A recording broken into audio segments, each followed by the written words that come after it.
Hey everyone, welcome back. हाजिर हूँ आपके लिए लेकर एक बहुत ही मिस्टीरियस कहानी जिसका नाम है फॉरगॉटन। ये एक बहुत ही बेहतरीन कहानी है जिसमें कई सारे ट्विस्ट एंड टर्न्स है, इसलिए मेरी आप सभी से एक हम्बल रिक्वेस्ट है, इस वीडियो को आप लोग एंड तक ज़रूर से देखना। ये कहानी है जिन नाम के बंदे की जो अपने परिवार के साथ बहुत ही खुशी से रहता था।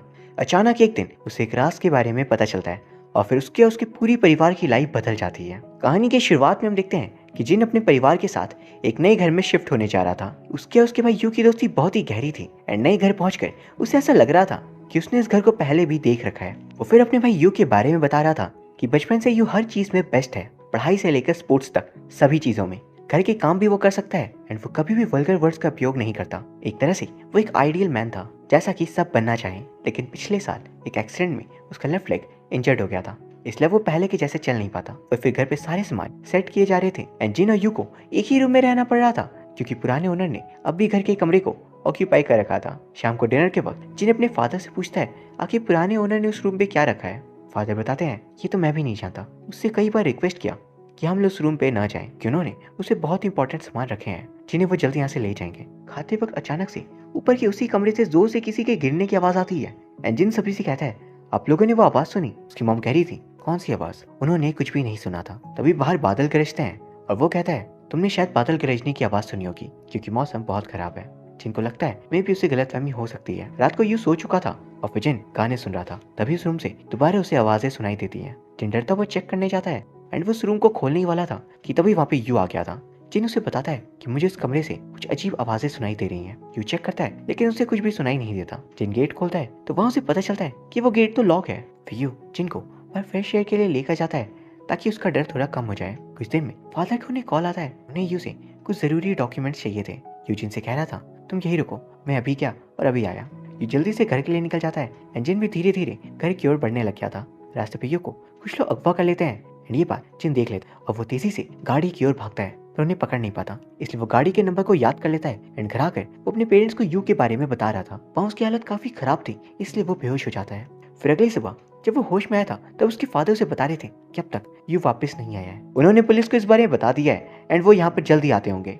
वह फिर अगले सीन में ऑफिसर्स जिनसे पूछ रहे थे कि आपने किडनैपर के फेस को देखा था। जिन बताता है कल बहुत ज्यादा अंधेरा था और बारिश भी तेज हो रही थी इसलिए मैं उनका शक्ल नहीं देख पाया। वो उन्हें गाड़ी के नंबर बता देता है एंड वो चेक कर बताते हैं कि ऐसा कोई नंबर एग्जिस्ट ही नहीं करता। हो सकता है अपने बारिश के कारण गलत नंबर देख लिया हो। वैसे आप एंटी एंजाइटी पिल्स भी ले रहे हो तो हो सकता है आपने सचमुच गलत कुछ देख लिया हो। ये सुन जिन गुस्से में आ गया था कि उसने कुछ भी गलत नहीं देखा और वो सच कह रहा है। अब किडनैपर की कॉल के इंतजार में एक दिन, 2 दिन, एक हफ्ता, इवन 2 हफ्ते तक बीत जाते हैं लेकिन एक भी कॉल नहीं आता।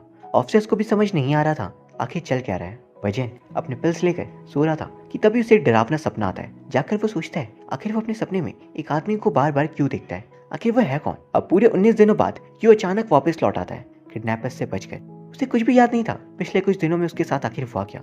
डॉक्टर उसका चेकअप करने के बाद कहते हैं हमें वेट करना होगा। यू को डिसोसिएटिव एमनेशिया हो चुका है और पिछले कुछ दिनों में उसके साथ जो कुछ हुआ उससे उसका माइंड बहुत ज्यादा डिस्टर्ब हो गया है और इन्हीं के कारण उसे कुछ भी याद नहीं। धीरे धीरे वो सब कुछ याद कर लेगा तब हम इससे जान सकते हैं।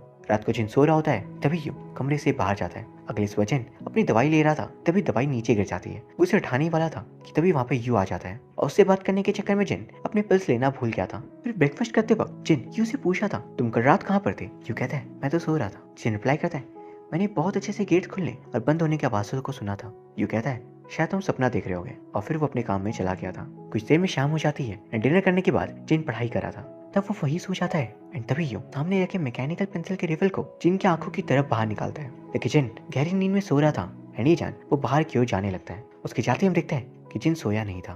वो तुरंत उसका पीछा करता है एंड हम देखते हैं यू बिल्कुल नॉर्मल चल रहा था जैसे उसके पैरों में कुछ हुआ ही ना हो। फिर यू टैक्सी लेकर कहीं चला जाता है और जिन उसका पीछा कर रहा था। कुछ देर में हम देखते हैं यू उन्हीं 2 अफसर से बात कर रहा होता है जो जिन के घर पे आए थे। उन्हें वो किसी बात के लिए डांट रहा था। वो दोनों ऑफिसर्स यू को बॉस बॉस कहलाकर बुला रहे थे, यानी वो कोई ऑफिसर्स नहीं थे बल्कि वो यू के लोग थे। जिन फिर उसको और पीछा करता है लेकिन वो यू को खो देता है एंड तभी वो लोग जिन को देख लेते हैं और कहते हैं पहले ही तुमने बहुत मुसीबतें बढ़ा रखी है, तुम्हें यहाँ पर आना नहीं चाहिए था।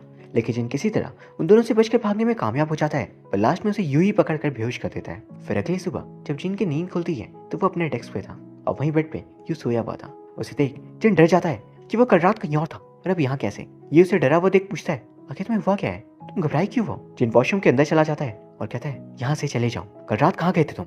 यू कह रहा था मैं कहीं भी नहीं गया, मैं तो घर पर ही था। रिप्लाई करता है मैंने अपनी आंखों से तुम्हें देखा है एंड तुम्हारे वो दोनों नौकर वो ऑफिसर्स बनकर मेरे पीछे पड़े हुए थे। यू कहता है ये सब कुछ तुम्हारा सपना होगा। जिन उसे यहाँ तक कह रहा था तुम मैकेनिकल पेंसिल के लीड को मेरे सामने लेकर आए थे, क्या तुम्हें सच में लगता है मैं सपना देख रहा हूँ? आखिर मेरा वो भाई कहाँ गया? उसे वापस ला कर दो या फिर मुझे बताओ कि तुम आखिर हो कौन। तभी अचानक उसे बाहर किसी की आवाज सुनाई देती है एंड वो एक रॉड लेकर बाहर निकलता है, पर वहाँ पर कोई नहीं था। वो आगे बढ़ता है कि तभी यू आकर उससे रॉड छीन लेता है और किसी तरह शांत कर वो उसे समझा रहा था कल रात तुम कहीं नहीं गए थे एंड मैं भी कहीं नहीं गया था और तुम्हारा कोई भी पीछा नहीं कर रहा था, ये सब कुछ तुम्हारे सपने हैं। फिर वो उसे याद दिलाता है क्या कल तुमने अपनी दवाई ली थी? एंड तभी जिन याद करता है कि कल उसने दवाई नहीं ली थी। फिर यू जिन को वही दवाई खिलाता है और वो अपनी जॉब के लिए निकल जाता है। तभी जिन उसे माफी मांग रहा था कि उसने जो भी किया वो बहुत गलत है। फिर जिन अपनी स्टडी टेबल पर बैठ गया था, पर तभी उसे वही पेंसिल दिखाई देती है जो नीचे गिरी हुई थी और बुक के ऊपर वो पेंसिल की रिफिल थी। उसे याद आता है कि उसने यू को टैक्सी के बारे में बोला ही नहीं था, तो यू को आके टैक्सी के बारे में पता कैसे चला? तो पीछा टैक्सी से किया था। वही दूसरी तरफ यू को देखते हैं जो बिल्कुल अच्छे से चल पा रहा था और वहाँ वो किसी को कॉल कर कह रहा था मैं आ रहा हूँ। वही अगली सीन में जिन अपनी मॉम को ये सब कुछ बता देता है और उसकी मॉम ये सुन घबरा जाती है और कहती है हमें तुरंत फादर को ये सब बता देना चाहिए। जिन कहता है आज रात को जब यू बाहर जाएगा तो हम लोग उसे रंगे हाथों पकड़ लेंगे, ये बेहतर होगा। फिर अगली सीन में वो सो रहा था एंड वो चिट्राक कर नीचे क्यों जाता है तो उसे उसकी मॉम की आवाज़ सुनाई देती है। वो यू से बात कर उससे कह रही थी कि जिनको तुम्हारे ऊपर शक हो चुका है तुम्हें जल्दी यहाँ से जाना होगा। उसने मुझे सब कुछ बता दिया है जो भी उसने कल रात देखा, इसलिए हमारा राज खुल सकता है और इससे सारा प्लान भी खराब हो जाएगा। जिन वहाँ पर सब कुछ सुन रहा था पर तभी गलती से उससे आवाज़ हो जाती है, जाकर पीछे की ओर छिप जाता है एंड जब उसकी मॉम चेक करती है तो वो उन्हें नहीं मिलता। फिर वो कमरे की ओर जाने लगती है एंड जिन पीछे की तरफ से ऊपर चढ़ने की कोशिश करता है। उसकी मॉम गेट को ओपन करने वाली थी कि तभी मिस्टर पार्क नाम के बंदे का उन्हें कॉल आता है। वो कहती है जल्दी से घर आओ, बहुत बड़ी मुसीबत हो चुकी है। हम समझ पाते हैं कि वो अपने हस्बैंड यानी जिन के फादर से ही बात कर रही है, लेकिन शायद मिस्टर पार्क ना ही उनके हस्बैंड है और ना ही जिन के फादर, एंड शायद जिन की मदर भी कोई और ही थी। फिर वो रूम पे एंटर करती है और वो नोटिस करती है जिन अभी सो रहा है। उनके जाते ही जिन उठ जाता है लेकिन वो वहाँ पे खड़ी ही थी। उसे देख वो कहती है तुम्हें इतना पसीना क्यों आ रहा है, तुम ठीक तो हो? बेसिकली बाहर बारिश हो रही थी और जिन बारिश पे भीग गया था एंड वो भी ये बात समझ आती है कि उनका राज खुल चुका है। वो तुरंत यू को इस बारे में बता देती है एंड यहाँ मैं आपको बता दूँ यू का असली नाम था चोई, इसलिए अब से हम लोग उसे चोई के नाम से ही जानेंगे। जिन खिड़की से नीचे कूद जाता है और वहाँ से भागने की कोशिश करता है। बाहर मिस्टर पार्क उसका वेट करे थे पर जिन उन्हें बताता है मैं अपने दोस्त से मिलने जा रहा हूँ, थोड़ी देर में आ जाऊँगा। तभी पीछे से उसकी नकली मॉम आती है और फिर यू यानी चोई भी वहाँ पर आ गया था। मिस्टर पार्क जिन को अंदर चलने के लिए कह रहे थे और जिन तभी वहाँ से निकल जाता है और तुरंत वो पुलिस स्टेशन पहुँचता है एंड वहाँ पर वो अफसर को सब कुछ बता देता है। जो अफसर पूछते हैं मतलब वो लोग कि वो तुम्हारी असली फैमिली है ना? तभी एक अफसर जिनके बताई हुई डिटेल्स पे अपने सिस्टम से जिनकी आइडेंटिटी का पता कर लेते हैं एंड जिनका जन्म हुआ था 1977 में और वो अब 40 ईयर्स का है। जिन कहते हैं क्या तुम लोग पागल हो गए हो, मैं 20 का हूँ। अफसर कहते हैं मजाक क्यों कर रहे हो? वो कहता है ये साल 1997 है, तुम्हें 20 का ही माना। जिस पर अफसर उसे बता रहे थे ये साल 1997 नहीं बल्कि 2017 चल रहा है। जिनके होश उड़ जाते हैं, लेकिन अफसर भी हैरान थे कि यहाँ पर तो कुछ अलग ही मामला चल रहा है। ये बंदा 20 साल पहले के समय को कैसे जी सकता है? एंड तभी उसे टीवी पे न्यूज़ दिखाई जाती है और फिर वो खुद को शीशे में देखता है और वो बिल्कुल हैरान रह गया था। फिर वो घर वापस आता है एंड वो सभी से जानने की कोशिश कर रहा था आखिर यहाँ पे हो क्या रहा है। वहाँ पर वो सीक्रेट रूम खुला हुआ था एंड इस पे गाने बज रहे थे। वो जाकर देखता है कि उस रूम पे किसी का खून हुआ है। उसी वक्त वहाँ चोई आ गया था, उसके साथ पार्क और नकली मॉम भी आती है जिनका नाम था मिस के। जिन उनसे पूछता है आखिर तुम लोगों ने मेरे साथ किया क्या है, तुम लोग हो कौन? चोई बताता है आज से 20 साल पहले दिसंबर 1997 को एक फैमिली की बेरहमी से हत्या कर दी गई थी। इसी घर के इसी कमरे में एक माँ और उसकी बेटी को बेरहमी से किसी ने मार दिया था और कातिल के बारे में किसी को कुछ भी नहीं पता चल पाया।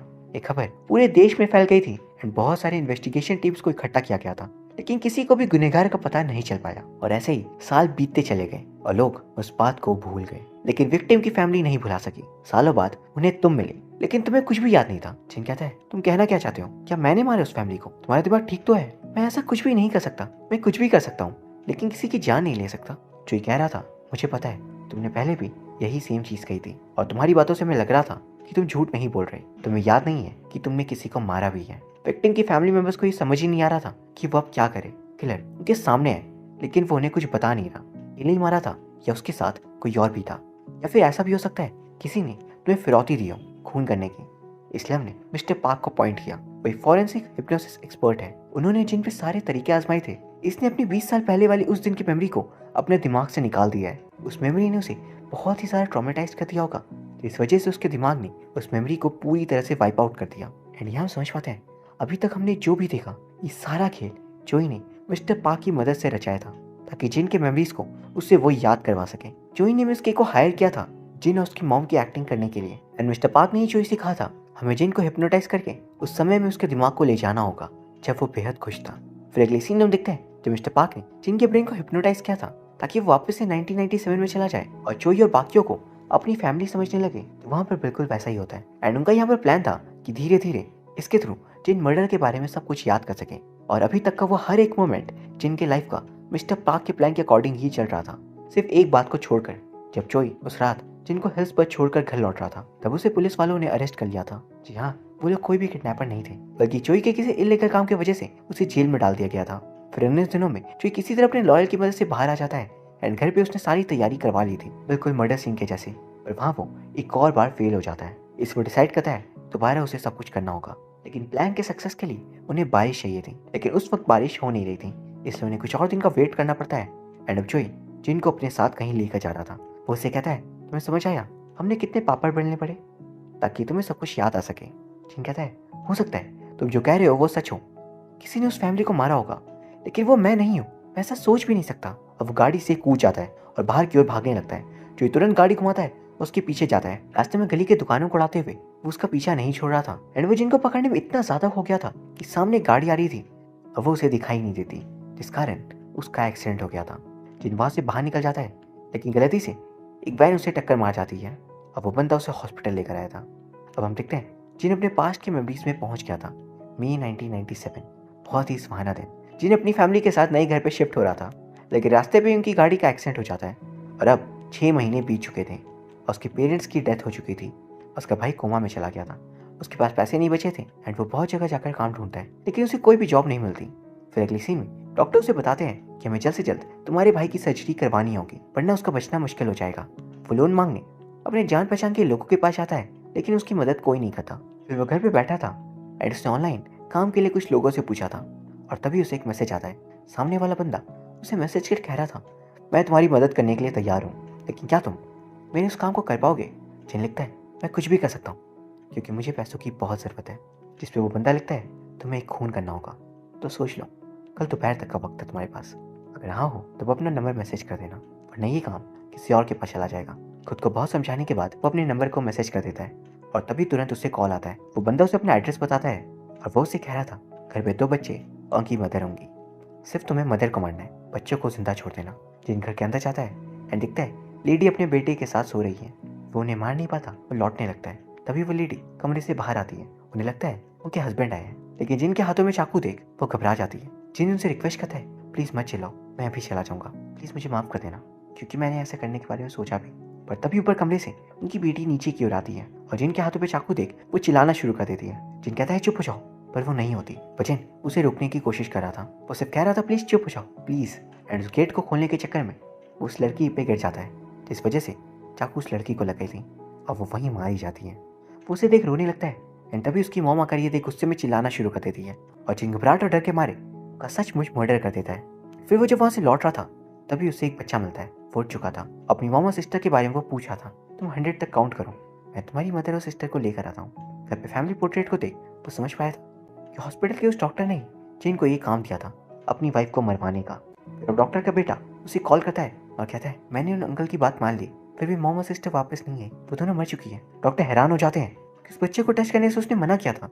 वजन डॉक्टर के पास आकर उसे कह रहा था आखिर तुमने मुझसे ये सब क्यों करवाया, तुम ऐसा कैसे कर सकते हो, वो तुम्हारी फैमिली थी। डॉक्टर कहते हैं मेरी वाइफ की मौत के बाद जो इंश्योरेंस के पैसे हैं वो मुझे मिलेंगे और मैं अपने बच्चों को सड़क पे आने से बचा सकता हूँ। तभी उन दोनों के बीच लड़ाई होती है और गलती से जिनसे वो डॉक्टर बिल्डिंग से नीचे गिर जाता है और वो भी वहीं मारा गया था।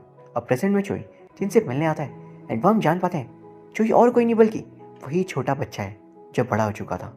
वो सिर्फ यही जानना चाहता था क्या किचन ने उसकी फैमिली को मारा क्यों।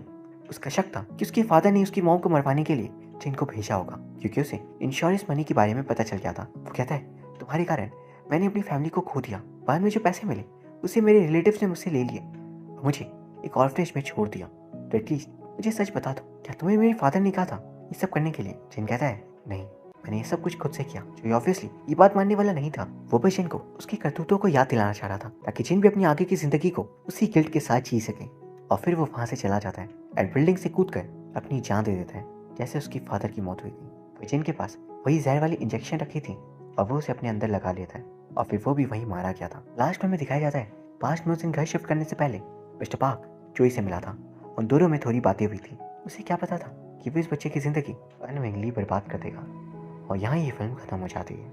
ये कहानी one of the best Korean suspense film थी एंड एंड टेक्स्ट की मिस्ट्री को गेस करना बहुत ही ज्यादा मुश्किल था।